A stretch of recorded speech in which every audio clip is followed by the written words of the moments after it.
പോകുന്നേ ഞാനും എൻ ഗൃഹം തേടി ദൈവത്തോടൊത്തുറങ്ങിടാൻ.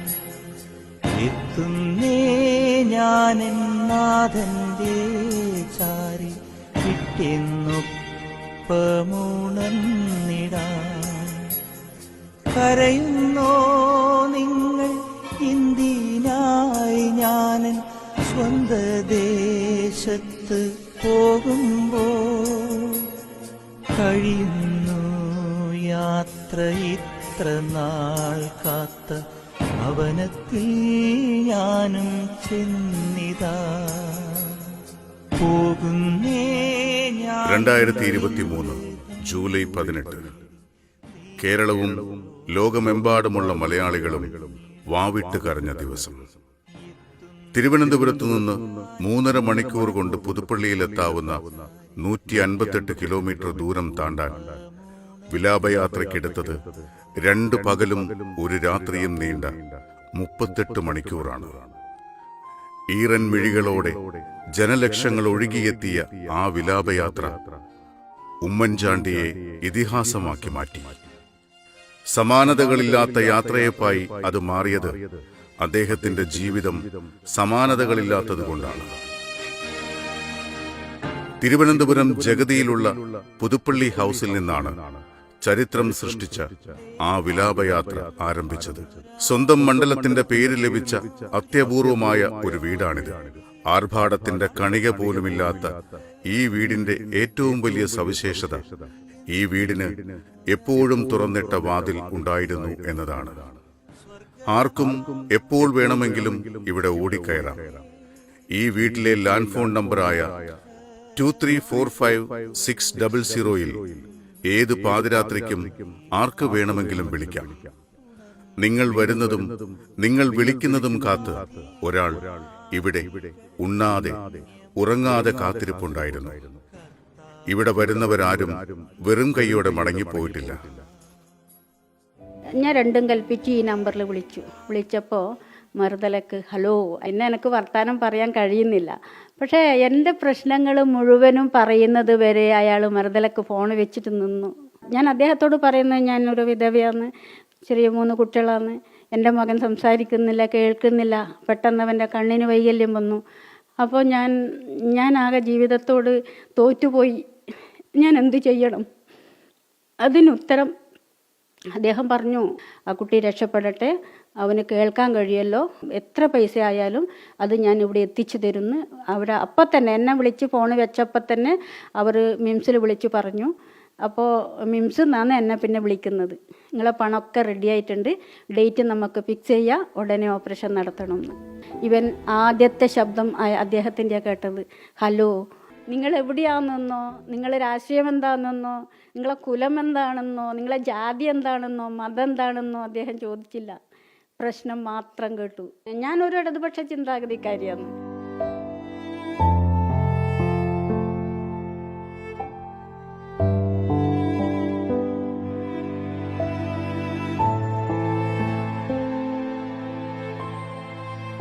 ഉമ്മൻചാണ്ടി തൊഴിൽ മന്ത്രി, ആഭ്യന്തരമന്ത്രി, ധനമന്ത്രി, മുഖ്യമന്ത്രി തുടങ്ങിയ പദവികൾ വഹിച്ച ഭരണസിരാ കേന്ദ്രമായ സെക്രട്ടേറിയറ്റ്. അധികാരത്തിന്റെയും ആജ്ഞാശക്തിയുടെയും പ്രതീകമായ സെക്രട്ടേറിയറ്റിന്റെ 4 ഗേറ്റുകളും തുറന്നു കിടന്ന ഒരു കാലമുണ്ടായിരുന്നു. രാത്രിയിൽ പോലും അത് അടച്ചിരുന്നില്ല. പ്രജാപതി ആടയാഭരണങ്ങൾ അഴിച്ചുവെച്ച് അവരുടെ ഇടയിൽ ഇറങ്ങി നിന്ന് ദുരിതങ്ങളും ദുഃഖങ്ങളും സ്വയം ഏറ്റെടുത്തു. ഹൃദയം നുറുങ്ങിയവർക്ക് സമീപസ്ഥനും മനസ്സ് തകർന്നവർക്ക് രക്ഷകനുമായിരുന്നു അദ്ദേഹം.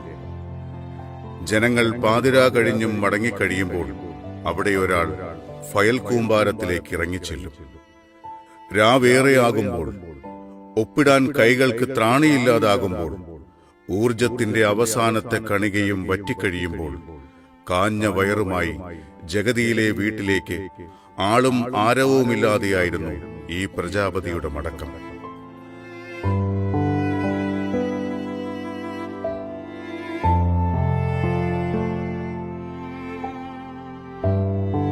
പിന്നെ സ്ഥിതി ഭയങ്കര മോശമായിക്കൊണ്ടിരിക്കുകയായിരുന്നു. തീരെ അവശതയായി. അങ്ങനത്തെ ഒരു അവസ്ഥയിലേക്ക് നമ്മൾ ലിസിയിൽ പോകുന്നത്. ലിസിയിൽ പോകുമ്പോൾ ജോസ് ഡോക്ടർ പറഞ്ഞു ഹാർട്ട് മാറ്റി വയ്ക്കുകയല്ലാതെ വേറെ നിവൃത്തിയില്ല എന്ന് പറഞ്ഞു. തിരുവനന്തപുരത്ത് നിന്ന് എറണാകുളത്തേക്ക് വെറും 1.5 മണിക്കൂർ കൊണ്ട് എങ്ങനെ ഹൃദയം കൊണ്ടുവരാം? ആകെ നമ്മൾക്ക് ലഭിക്കുന്ന 4 മണിക്കൂറിനകം ഹൃദയ ശസ്ത്രക്രിയ പൂർത്തിയാക്കേണ്ട ഒരു വലിയ ദൗത്യം. ഉമ്മൻചാണ്ടി സാറിൻ്റെ പേഴ്സണൽ നമ്പറാണ്. ഈ നമ്പറിൽ വിളിക്കൂ എന്ന് പറഞ്ഞുകൊണ്ട് MLA എനിക്കൊരു നമ്പർ തന്നു. അദ്ദേഹത്തോട് എൻ്റെ രോഗിയുടെ ആവശ്യം ഞാൻ അറിയിച്ചു. അദ്ദേഹം ശ്രദ്ധാപൂർവ്വം ശ്രവിച്ചിട്ട് പറഞ്ഞു, ഡോക്ടറെ ഞാൻ 5 മിനിറ്റിനകം തിരിച്ചു വിളിക്കാമെന്ന് പറഞ്ഞു. കറക്റ്റ് 5 മിനിറ്റ് ആയപ്പോഴത്തേക്ക് അദ്ദേഹത്തിൻ്റെ ഫോൺ കോൾ വന്നു. അദ്ദേഹം പറഞ്ഞു, ഞാൻ എറണാകുളം ഡിസ്ട്രിക്ട് കളക്ടർ മിസ്റ്റർ രാജമാണിക്യവുമായിട്ട് ബന്ധപ്പെട്ടിട്ടുണ്ട്, നാവിക സേനയിലെ ഉന്നത ഉദ്യോഗസ്ഥരുമായിട്ടും ബന്ധപ്പെട്ടിട്ടുണ്ട്. ഡോക്ടർ രാജമാണിക്യത്തെ വിളിക്കൂ ഉടനെ. എന്തെങ്കിലും പ്രശ്നമുണ്ടെങ്കിൽ ഇതേ നമ്പറിൽ വിളിക്കണം. രാത്രി 1 മണിയായാലും 2 മണിയായാലും എന്നെ വിളിക്കാൻ മടിക്കരുത്, മറക്കരുത് എന്നുള്ള ഒരു ശക്തമായ സന്ദേശവും അദ്ദേഹം എനിക്ക് തന്നു. അദ്ദേഹത്തിൻ്റെ ആ ഇടപെടൽ, സമയോചിതമായ ഇടപെടൽ ഒരു ജീവൻ രക്ഷപ്പെടുത്താനും സഹായിച്ചു.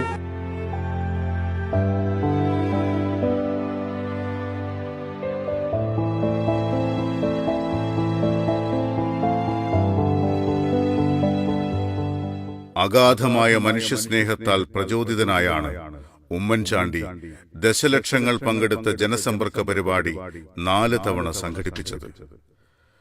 18ഉം 20ഉം മണിക്കൂർ അദ്ദേഹം ജനമധ്യത്തിൽ ഉണ്ണാതെ, ഉറങ്ങാതെ, വിശ്രമിക്കാതെ അവരുടെ ജീവിത പ്രശ്നങ്ങൾക്ക് പരിഹാരം കണ്ടെത്തി.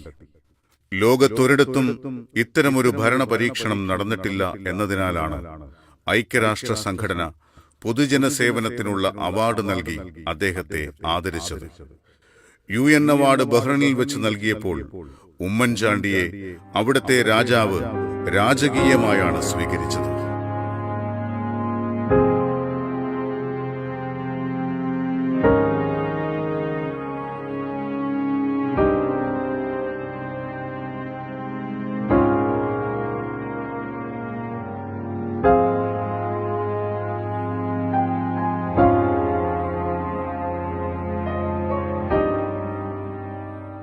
ഞാൻ എൻ്റെ വിവാഹത്തിന് ശേഷം വീട്ടിലിരുന്ന് ചെറിയ രീതിയിലൊക്കെ ഈ കമ്പ്യൂട്ടർ വർക്കുകളൊക്കെ ചെയ്യുമായിരുന്നു. ആ സമയത്താണ് എൻ്റെ കമ്പ്യൂട്ടർ കേടാകുകയും അതിന് സോഫ്റ്റ്വെയർ കംപ്ലയിൻറ്റ് വരികയും അത് നന്നാക്കാൻ പറ്റാതിരിക്കുകയും ചെയ്തു. ആ സമയത്താണ് ഉമ്മൻചാണ്ടി സാറിൻ്റെ ജനസമ്പർക്ക പരിപാടിയെപ്പറ്റി അറിയുകയും അതിനകത്ത് പങ്കെടുക്കണമെന്ന് ആഗ്രഹിക്കുകയും ചെയ്തു. ഞാൻ ആദ്യത്തെ പ്രാവശ്യം തന്നെ സാറിനെ ചെന്ന് കണ്ടപ്പോൾ എനിക്ക് കമ്പ്യൂട്ടർ മേടിക്കാനായിട്ട് സാറ് ഒരു 30,000 രൂപ അനുവദിക്കുകയും അത് വെച്ചിട്ട് ഞാൻ വീട്ടിലിരുന്നു കൊണ്ട് തന്നെ പ്രസ്സിലെ വർക്കുകളൊക്കെ DTP വർക്കുകളൊക്കെ സെറ്റ് ചെയ്തൊക്കെ കൊടുക്കുമായിരുന്നു.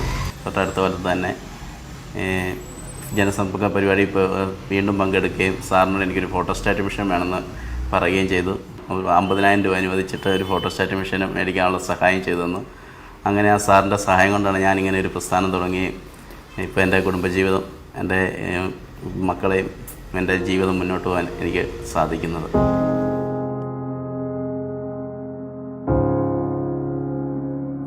UN അവാർഡ് നേടിയ രാജ്യത്തെ ഏക മുഖ്യമന്ത്രി തിരിച്ച് നാട്ടിലെത്തിയപ്പോഴോ അതൊരു വേട്ടയാടലിന്റെ ചരിത്രമാണ്. സോളാർ ആരോപണങ്ങളുടെ പേരിൽ നാടെങ്ങും ഉമ്മൻചാണ്ടിയെ അപമാനിക്കുന്ന കറുത്ത കൊടികളും ഫ്ലെക്സുകളും ബോർഡുകളും നിരന്നു.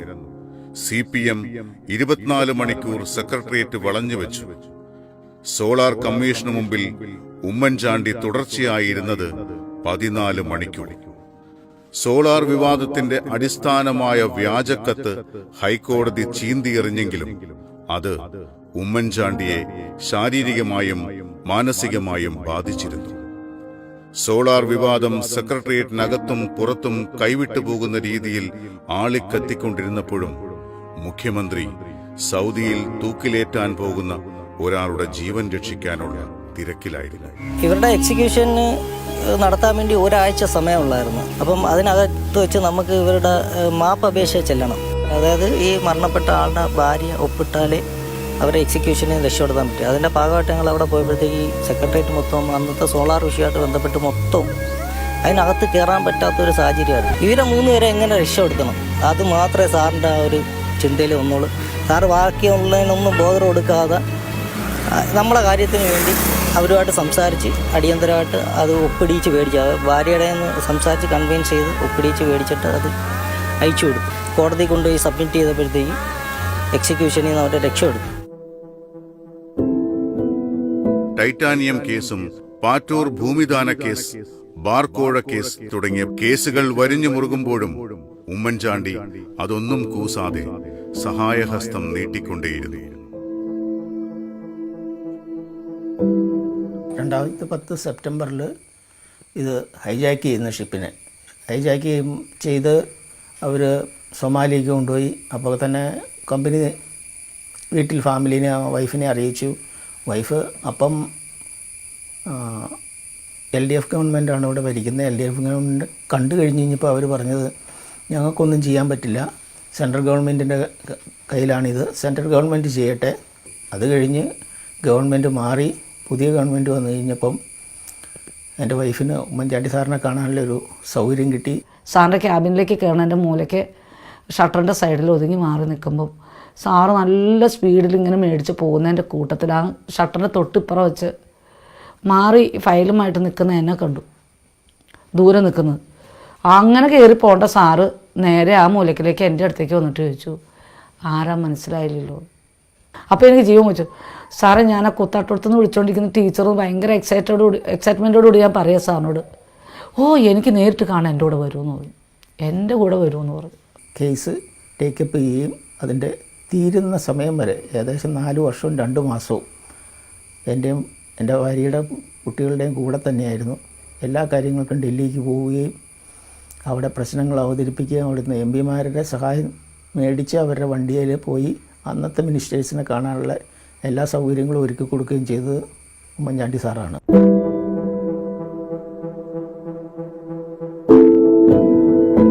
മുഖ്യമന്ത്രി ഉമ്മൻചാണ്ടിയെ CPM പ്രവർത്തകർ കണ്ണൂരിൽ വെച്ച് കല്ലെറിഞ്ഞത് രാജ്യത്തെ തന്നെ ഞെട്ടിച്ചു. കളക്ട്രേറ്റിന് മുന്നിലെത്തിയപ്പോൾ ഇരുവശത്തു നിന്നും കല്ലേറിന്റെ പ്രളയമായിരുന്നു. മുഖ്യമന്ത്രിയുടെ സൈഡിലെ ഗ്ലാസ് കല്ലേറുകൊണ്ട് പൊട്ടിത്തെറിച്ച് അദ്ദേഹത്തിന്റെ മുഖത്ത് മുഴുവൻ കുപ്പിച്ചില്ല് പതിച്ച് രക്തമൊഴുകി. ഒരു കല്ല് നെഞ്ചിൽ പതിച്ച് ചോര പൊടിഞ്ഞു. ഒരു ഹർത്താൽ പോലും നടത്തരുതെന്ന് ഉമ്മൻചാണ്ടി സ്നേഹവടി നീട്ടി കർശനമായി വിലക്കി. CPM MLAമാർ 1ഉം 2ഉം പ്രതികളായ കേസിലെ 113 പ്രതികളും CPMകാരാണ്.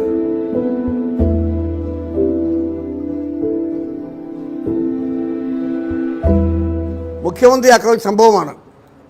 നാളെ കേരളത്തിൽ ഹർത്താൽ പ്രഖ്യാപിക്കണമെന്ന് ആവശ്യപ്പെട്ടു. അതെ, ആ വാദത്തിന് ശക്തി പകർന്നു. കാരണം എല്ലാവരും പറഞ്ഞു മുഖ്യമന്ത്രിയെ കയ്യേറ്റം ചെയ്തതാണ്, ഇത് ബോധപൂർവമാണ്, യാദൃച്ഛികമല്ല, ഇത് വെൽ പ്ലാൻഡ് കോൺസ്പിറസിൻ്റെ പുറകിലുണ്ട് എന്ന് പറഞ്ഞു. അദ്ദേഹം പറഞ്ഞു, ഒരു കാരണവശാലും എൻ്റെ പേരിൽ ഒരു ഹർത്താൽ ഉണ്ടാകാൻ പാടില്ല. നിങ്ങൾ പ്രതിഷേധിക്കാം, പക്ഷേ ഒരു തരത്തിലും ജനങ്ങൾക്ക് പ്രയാസമുണ്ടാകുന്ന ഒരു സമരമാർഗത്തിൽ പോകാൻ ഞാൻ അനുവദിക്കില്ല. അത് ഒരിക്കലും നിങ്ങൾ ചെയ്യാൻ പാടില്ല എന്ന് അദ്ദേഹം നിരുത്സാഹപ്പെടുത്തി.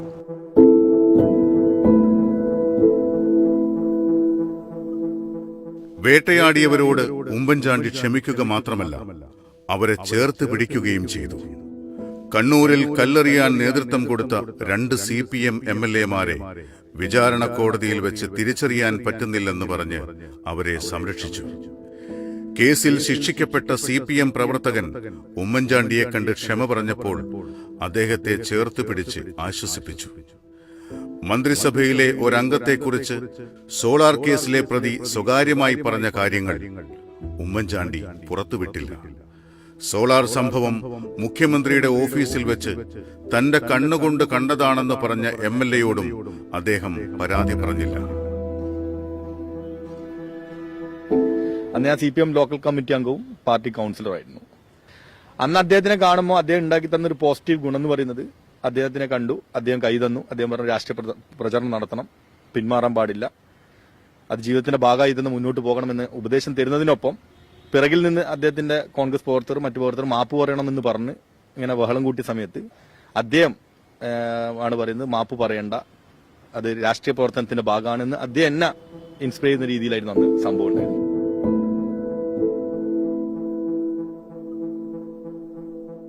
ഒരു ജനപ്രതിനിധി ഒരു മണ്ഡലത്തെ എങ്ങനെ താലോലിക്കണമെന്നും തിരിച്ച് ഒരു മണ്ഡലം എങ്ങനെ ഒരു ജനപ്രതിനിധിയെ ഹൃദയത്തിലേറ്റണമെന്നും പഠിക്കാൻ ഉമ്മൻചാണ്ടിയും പുതുപ്പള്ളിയുമാണ് ഏറ്റവും നല്ല പാഠപുസ്തകം.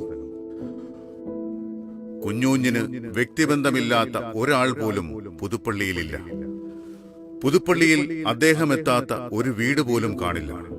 അവരുടെ സുഖദുഃഖങ്ങളിലെല്ലാം ഉമ്മൻചാണ്ടിയുണ്ട്.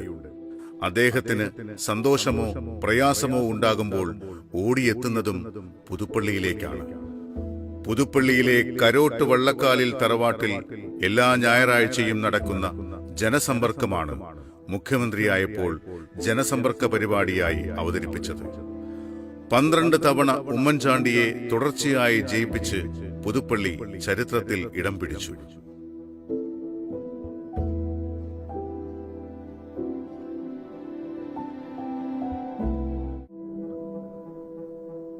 വെറും 2 സീറ്റിന്റെ ഭൂരിപക്ഷം, നിരന്തരമായ വേട്ടയാടലുകൾ.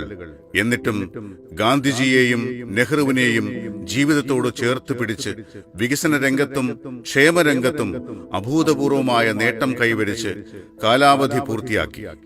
കേരളത്തിന്റെ ഏറ്റവും ജനകീയനായ മുഖ്യമന്ത്രി എന്ന് തങ്കലിപികളിൽ എഴുതപ്പെട്ടു. അദ്ദേഹത്തിന്റെ വിലാപയാത്രയിൽ ഇതുവരെ കേരളം കണ്ടിട്ടില്ലാത്ത അത്രയും ജനങ്ങൾ തടിച്ചുകൂടി. 3 ദിവസം ജനങ്ങൾ പാതയോരങ്ങളിലും ടിവിയുടെ മുന്നിലുമായി നിലയുറപ്പിച്ചു. പുതുപ്പള്ളി സെന്റ് ജോർജ് പള്ളിയിൽ പ്രത്യേകമായി ഒരുക്കിയ കല്ലറയിലേക്ക് ജനങ്ങൾ ഇപ്പോഴും പ്രവഹിച്ചുകൊണ്ടിരിക്കുന്നു. അവരുടെ ഗദ്ഗതം അടങ്ങിയിട്ടില്ല, കണ്ണീർ തോർന്നിട്ടില്ല. ജീവിച്ചിരുന്നപ്പോൾ അദ്ദേഹത്തിന്റെ വസ്ത്രാഞ്ചലത്തിലെങ്കിലും തൊട്ടവർ മരണശേഷം കല്ലറയെ തൊട്ട് സായുജ്യമടയുന്നു. ജനങ്ങൾക്ക് വേണ്ടി ജീവിച്ചാൽ ജനങ്ങൾ എങ്ങനെയാണ് തിരിച്ചു സ്നേഹിക്കുന്നതെന്ന് കേരളം കണ്ടു.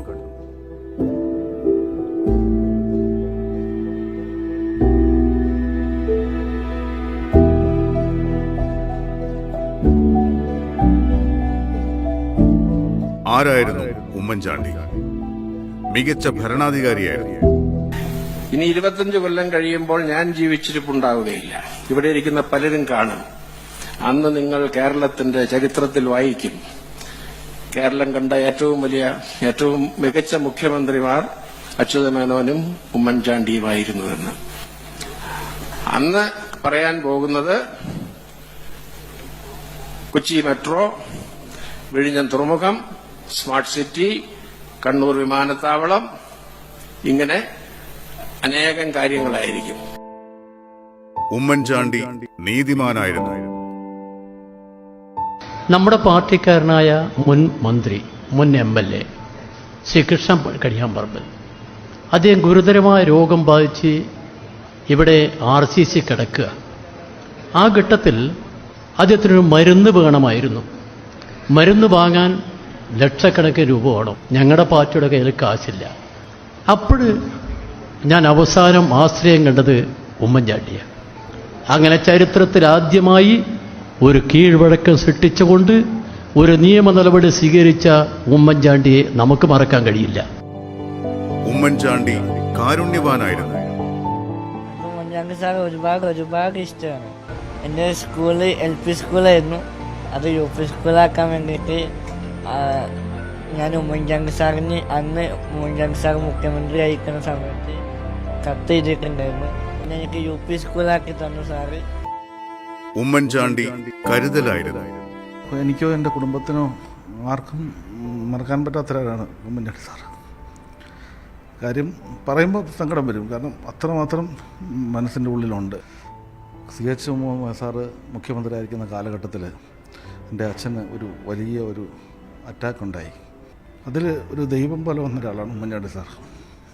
കാരണം ഞാനൊരു 9ാം ക്ലാസ്സിൽ പഠിക്കുന്ന കാലത്ത് നിന്ന് ഈ 2010 വരെ എൻ്റെ അച്ഛൻ ജീവിച്ചിരുന്നത് ശരിക്കും സാറ് കാരണമാണ്.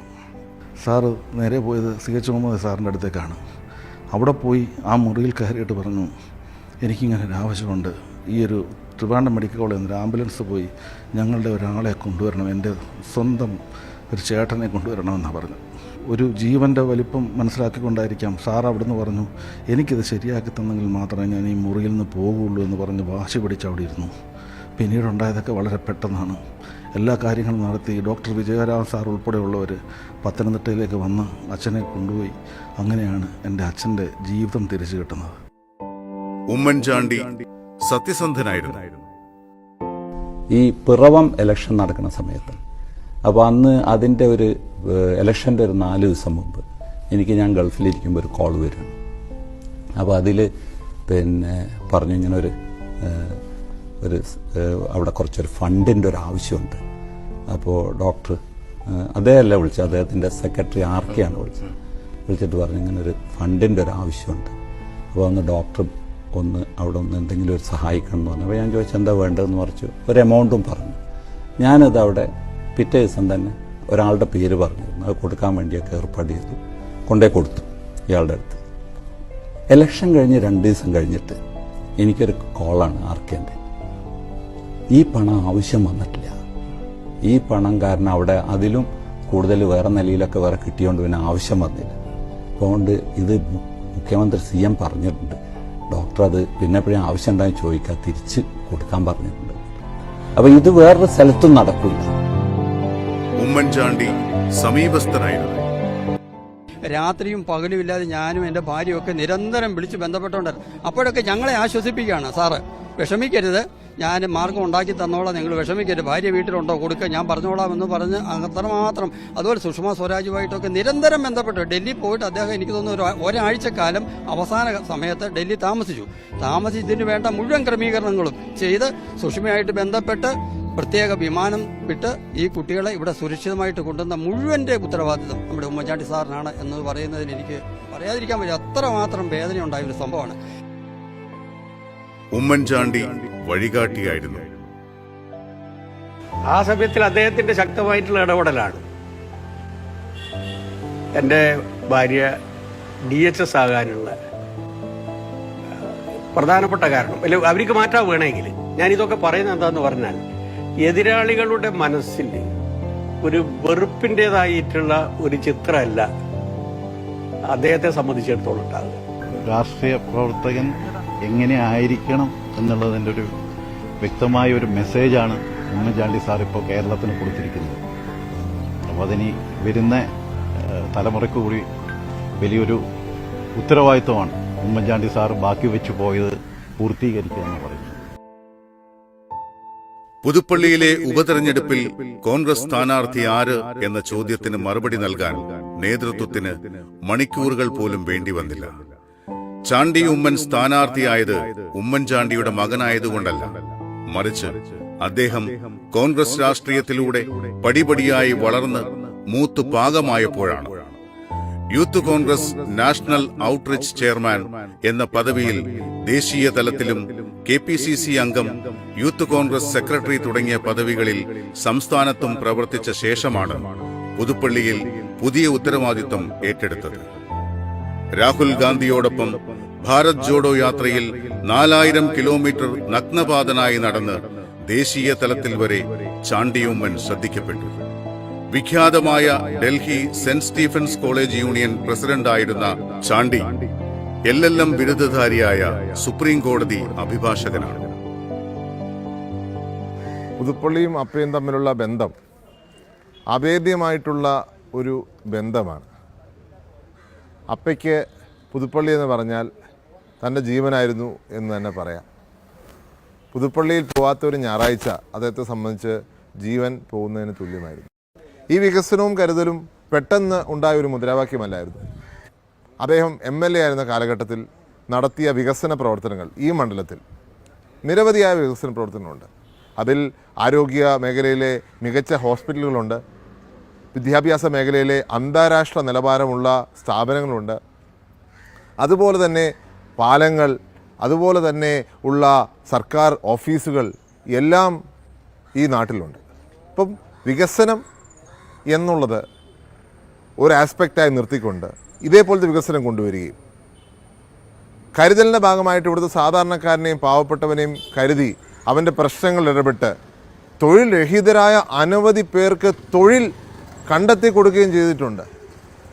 അപ്പോൾ തൊഴിൽ രഹിതർക്ക് തൊഴിൽ കണ്ടെത്തി കൊടുക്കുക, അതുപോലെ തന്നെ കഷ്ടപ്പെടുന്നവർക്ക് രോഗം അനുഭവിക്കുന്നവർക്ക്, ദുരിതം അനുഭവിക്കുന്നവർക്ക് കരുതലിൻ്റെ ഭാഗമായി പിന്തുണ നൽകുക. അപ്പോൾ വികസനവും കരുതൽ എന്നുള്ള ഒരു മാർഗം പുതുപ്പള്ളിയിൽ നിന്നാണ് അദ്ദേഹം തുടങ്ങിയത്.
ഞാൻ ജർമ്മനിയിൽ നിന്നാണ് വരുന്നത്. സോ ഞാൻ ഡിസൈഡ് ചെയ്തിരുന്നു ഇവിടെ വന്നു കഴിഞ്ഞു കഴിഞ്ഞാൽ കുഞ്ഞുങ്ങളെ ഒന്ന് കാണിച്ചു കൊടുക്കണം, സാർ എന്തായിരുന്നു എന്നൊന്ന് കാണിച്ചു കൊടുക്കണം. ഒരു റോൾ മോഡലായിട്ട് കുഞ്ഞുങ്ങൾക്ക് എന്തെങ്കിലും ഒരു പോർഷൻ കിട്ടുകയാണെങ്കിൽ it will be a great blessing for our family. മായില്ല, മറക്കില്ല. മരണമേ നീ ഇന്ന് തോറ്റുപോയി, മരണമേ നീ ഇന്ന് തോറ്റുപോയി. തളരുമ്പോൾ താങ്ങായി കൂടെ നിന്ന എന്റെ ജനകീയ നേതാവിൻ മുന്നിലായി. മരണമേ നീ ഇന്ന് തോറ്റുപോയി.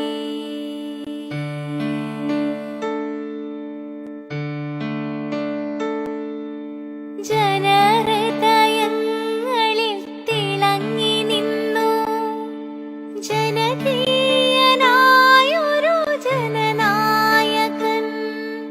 ജനഹൃദയങ്ങളിൽ തിളങ്ങി നിന്നു ജനകീയനായൊരു ജനനായകൻ. മറക്കില്ലൊരിക്കലും ആ നല്ല ഹൃദയത്തെ, മരിച്ചാലും എന്നുടെ മനസ്സെപ്പോഴും. മരണമേ നീ ഇന്ന് തോറ്റുപോയി.